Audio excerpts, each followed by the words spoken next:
Welcome to Garden Delights. I'm Susan Howington, Family Consumer Science Agent with the Henry County Cooperative Extension, partnership with the University of Georgia Cooperative Extension. Today we're going to talk about spinach, but we're also going to hear from Frank Hancock, our Agriculture and Natural Resource Agent, and he's going to have a great story today also. So we'll see you back in just a little bit on Garden Delights.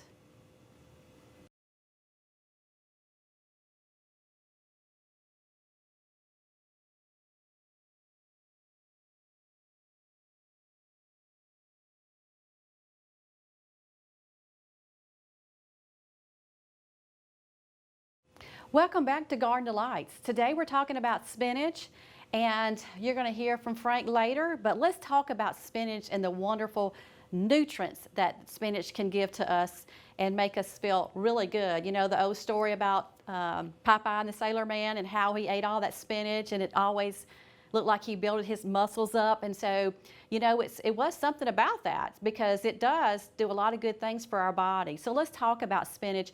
I just have just a little bit of spinach here, and this is raw spinach, and this is the perfect time of the year to be growing spinach and picking that spinach and thinking about what you want to do with that spinach once you get it in your house and for your family to eat. But it is loaded with our fiber. So if you're looking for fiber for your diet, spinach will definitely give you the fiber. It all has a little bit of vitamin A, vitamin C. It's going to great iron for your body also, but it's also no cholesterol, no saturated fats. So that's a good thing about spinach. But as far as the selection part of it, now, if you buy at the grocery store, you know, it's going to be in a package more likely, and it's going to be pre-washed, and you know, you can come back and wash it again once you buy it at the grocery store. But when you're selecting it, look for crisp, healthy green leaves when you're buying it. Also, if you're buying it at the grocery store, look at the expiration dates to see how long you can prolong to buy that spinach and how long it's going to stay at your house. But you want fresh, crisp. If you're picking your own, you want to look for the spinach that doesn't have any insect damage to it. If it does have insect damage, as far as our storage part of it, you may want to wash it really thoroughly, I mean for sure, but you also may want to soak it in about a little bit of salt water solution for about 30 minutes, and that'll loosen up anything that could be on those leaves too. Because you want to make sure it's very clean, washed before you eat it. And then once you have washed it, you can put a paper towel around it and put it in a Ziploc bag, and it'll store in your refrigerator for about 3 to 5 days. Now, the store-bought is going to, on the average, it's going to be about that also. So you're looking at what are you going to do with that spinach in this X amount of time. And, you know, it goes great in salads, so, you know, you can chop it up and put it in salads. But today, we're going to be using our spinach to make a spinach pizza.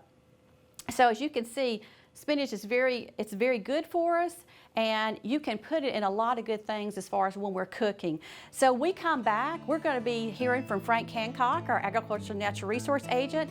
He is going to be talking with a wildlife biologist with the Georgia Department of Natural Resources, and I know you're going to learn a lot. So we'll see you back in just a little bit on Garden Delights.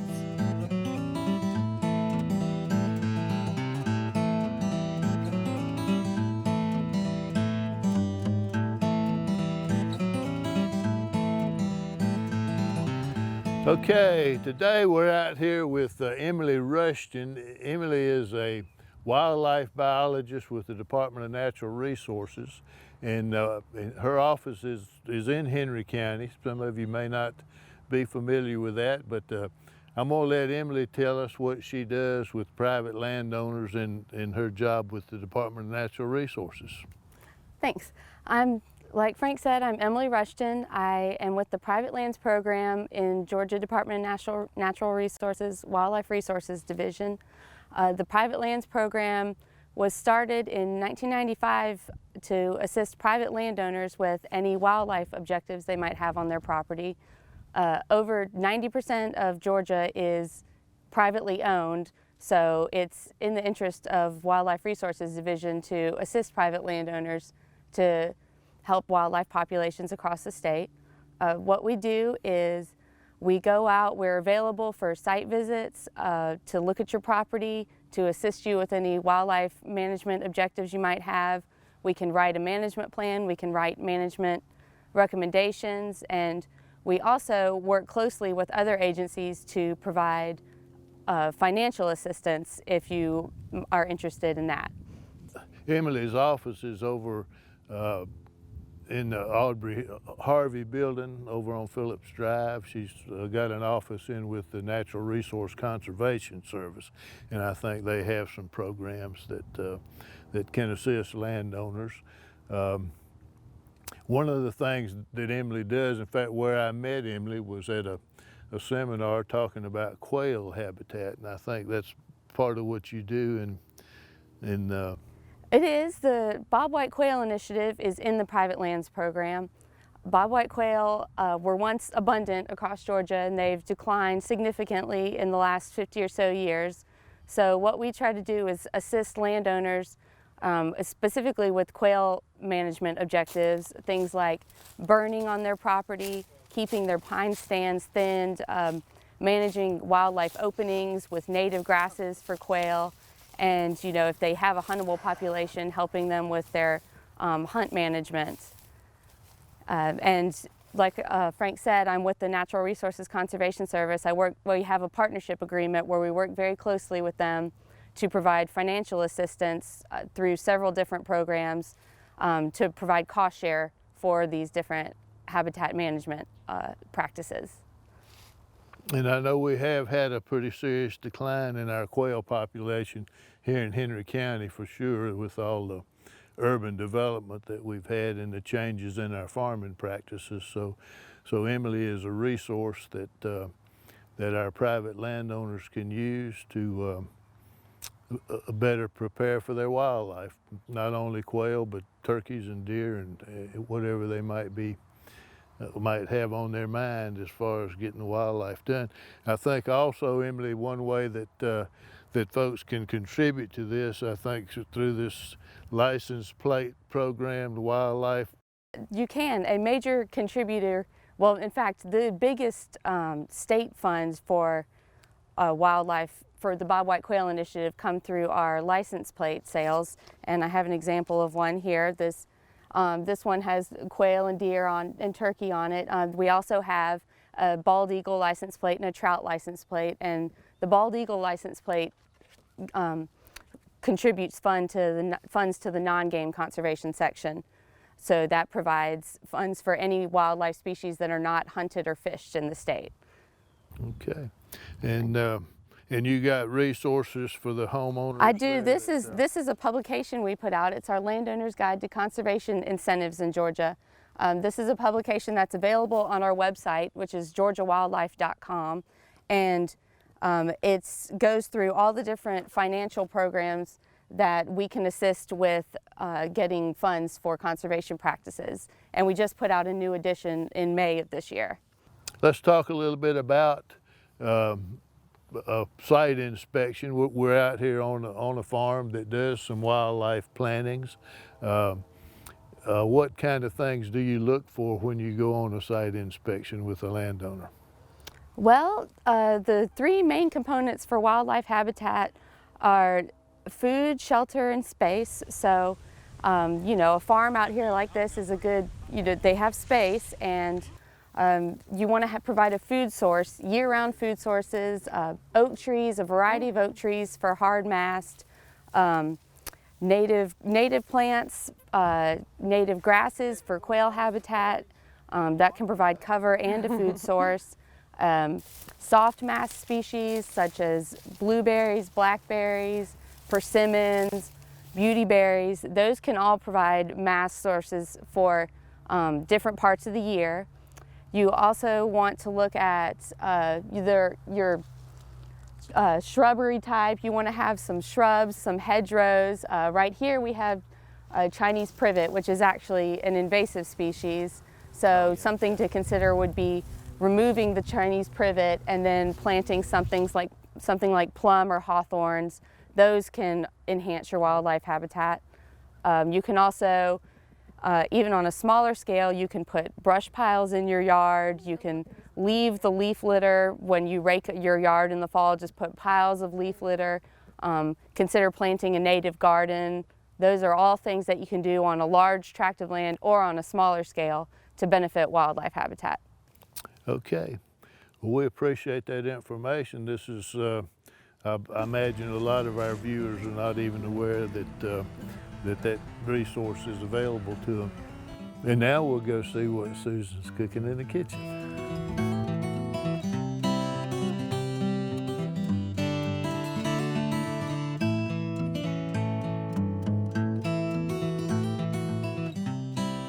Welcome back to Garden Delights. We're going to be making a spinach pizza, and I'm trying to keep it on the low-fat side of it. So I'm going to be using a flatbread pizza, and as you can see, it looks more like a flatbread, and it's very thin. And you can get these at the grocery store, and you can pick out different ones. They have different brands out there, but that's what we're going to be using today. And it's going to be pretty simple. You know, I think about the holidays, and I think about we get so tired of our turkey or our ham or whatever we having for the holidays. And to me, sometimes we just need to look at ways to clean out our refrigerator. And hopefully you have some spinach in that refrigerator that you can make this pizza and give a little bit of spice to your life during the holidays. So let's think about what we need for this pizza, which is pretty simple as far as the ingredients. And you know, you can always add to it. So as I go along, you may say, you know what, this would be really good on it also. So as I go along, hopefully you're going to think about that and add to it also.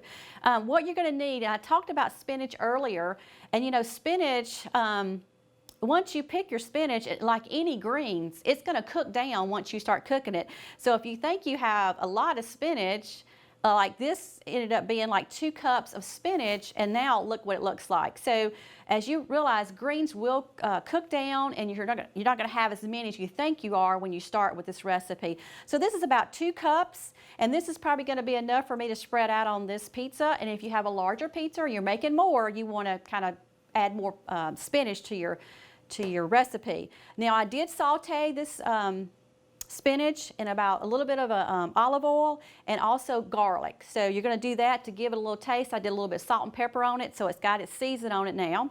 And then this is about a cup of raw mushrooms, and I also saute them in a little bit of the olive oil that you'll see in the recipe.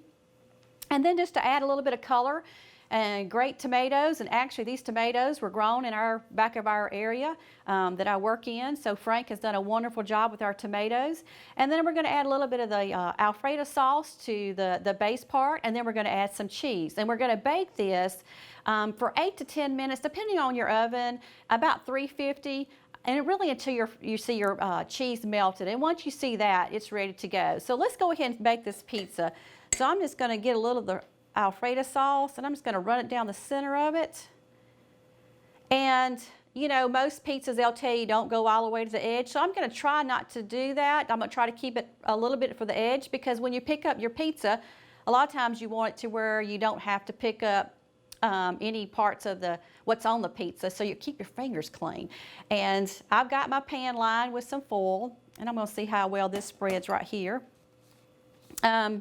because I like preparing what I'm going to prepare, and then I also like to be able to have a clean cookie sheet when I'm done, because you know when cheese melts, it doesn't always melt at the location you want it to melt with. So we're going to make sure we have a clean cookie sheet when I get done. And you know, you can put spinach in soups.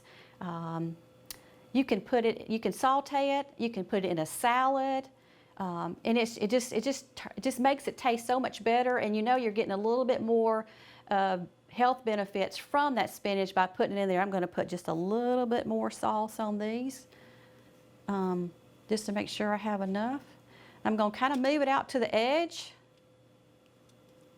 and the recipe is going to say about 1/4 of a cup. So you can see it's not going to take a whole lot, but you do want to make sure you have a little bit on there, so when you put your spinach and your mushrooms and your tomatoes on there, it's going to connect with that Alfredo sauce, and that's what your goal is. So that one looks really good. I'm going to just add just a little bit more at this end, and I'm going to spread it out.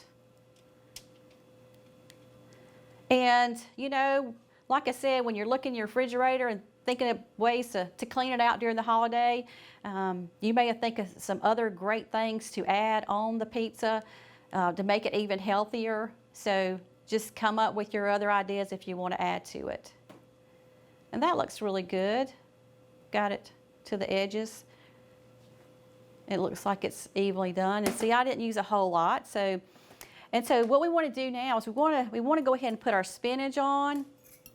And like I said, this is about 2 cups. So what I'm going to try to do is just pick up little pieces and kind of spread it out over the pizza because I don't want it clumped all together. So I'm just going to kind of take this, and you may not need all this. And I will tell you that spinach freezes very, very well. So if you come across a lot of spinach from somebody's garden and you're saying, oh, there's no way I can eat all this, it does freeze very well, like any other greens that you have out there. So freeze it, bring it back out, and eat it later during the holidays or when the winter months when you want something extra into your soups to give it a little health benefit to it, add it to your soups. And it does saute really well. And just remember, whatever you're trying to make, it's going to always shrink down on you. I'm going to add just a little bit more at this end right here. Get a little bit on this one. And I did chop this up. I do want to tell you this. I did chop up the spinach so it's not whole leaves. I chopped it up while I was stir frying so it would kind of separate. But I've seen pizzas where you take the whole leaf and place it on there, which you could also do that too if you want to do it that way. So I'm just going to keep spreading this out. And this spinach smells so good with this sauteed garlic in with it also.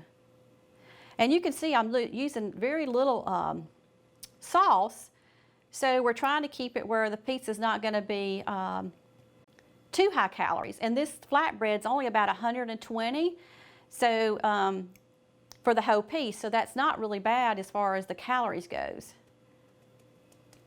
I'm going to try to get just a little bit more where I see some spaces, because we're going to pretty much load it up with some good color. But I want to make sure that it's spread it out just a little bit more. So we're getting a little bit of spinach. Put a little bit more on this one. All right. And it's going to be really colorful too. So that's my spinach. And then I'm going to put some mushrooms. And you may not want all these mushrooms, so we're just going to kind of add some around. I may have to use my fingers to kind of lay it out. And these are sauteed also. And you could use raw mushrooms if you want to. If you're not a big mushroom person, substitute with something else. But if you can see, this is already looking really good as far as color goes. So I'm going to add a little bit more to this one. Get a little bit more onto this one. And the mushrooms smell really good too. But I really think I smell the garlic that smells the best. All right. Then we're going to add some of those tomatoes and really make it look good. All right, so that's all I'm going to add for right now. And you can see when you buy the packaged flatbread, you get more than 2. So you can see is I have enough to make, you know, a couple of more of these flatbread pizzas. So great way just to start off a little meal. So we're going to add some tomatoes.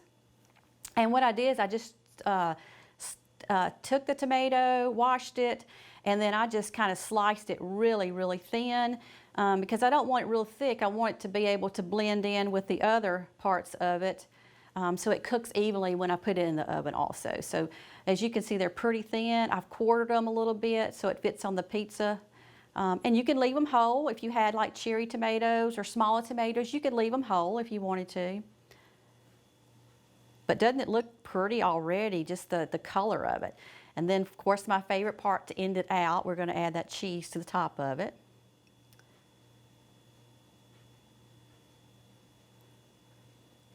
And you know, once you cut a tomato, that's when it becomes a potential hazardous food. That means once you cut it, it must go into your refrigerator. So make sure that if you're going to pre-do this ahead of time, make sure you store those tomatoes up in your refrigerator because you have to keep it safe for you to eat and your family to eat also. So I think that's going to finish out onto my tomatoes. And then I'm going to add the cheese, and it's going to say about half a cup of cheese. And this is reduced fat cheese, so I'm just going to kind of lay it on top. And of course, this is going to melt once we get it in the oven. And I'm going to make sure I try to keep it in the center, because you know when cheese melts, it's going to run out toward the sides. So I'm going to keep adding. I probably will go back and add just a little bit more, but I want to make sure I cover it first. This is a 4-cheese Italian cheese that I'm using. And I just thought it would be good to have a little different taste of cheese. So it's several mixtures of cheese flavors in it. Parmesan cheese, Romano, so all these are going to be parts of it as far as a little bit of taste. And it's mozzarella, and so if you rather substitute with the mozzarella cheese, you know, feel free to do that too. So we're going to add just a little bit more, and you can see I'm not using all this cheese up. All right, so that is our spinach pizza. So you're going to put this in your oven for about 8 to 10 minutes. Depending on your heating element of your oven, it may take less time. The main thing is you want to see everything melted, especially the cheese. All this was warm, you know, for me sauteing, so nothing's been really cold except for my tomatoes. I did take them out of the refrigerator to make sure they were kept in a safe location. So what we're going to be doing is we're going to put this in the oven for about 8 to 10 minutes at 350, and we come back. They'll be ready, and Frank and I will be tasting our spinach pizza. We'll see you back in just a little bit on Garden of Lights.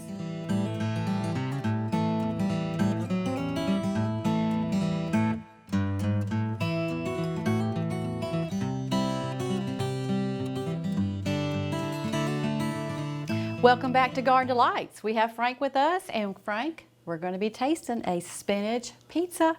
Pizza, all right, I like Yes. pizza. You know, pizza's usually round. This looks like it's I rectangular. know it. I'm going to give you a piece. All right. And I'm going to try a little piece of it.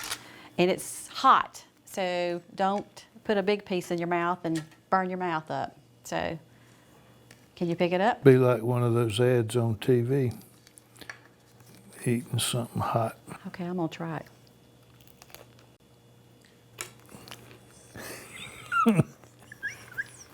Way to go, Frank. Let me It's try flat again. bread, so it's healthier for you. There you go. You got it. It's very good, tasty. It The is good. Alfredo sauce just really hits it with the spinach. And I told them that that's your tomatoes, so it's really, really tasty and good. You know, you can do math with pizzas. I mean, you know, because usually they're round. These are rectangular, so you can figure out what the diagonal is on those pieces. Exactly. And calculate the area. But on the round pizza, you can figure the degrees of how you want to cut them. Like if you cut it at 60 degrees, that'll give you 6 pieces. If you cut it at 45 degrees, that'll give you 8 pieces. And then they take the round pizza and they put it in a square box. There you go. So And we're just- all kind of math that you can do. I'm just totally While throwing you you're off on that studying. round pizza today, I aren't I? know it's not round, but still, I can see how we can still do the math. Me too, me too. Well, it's very good. Check out the website.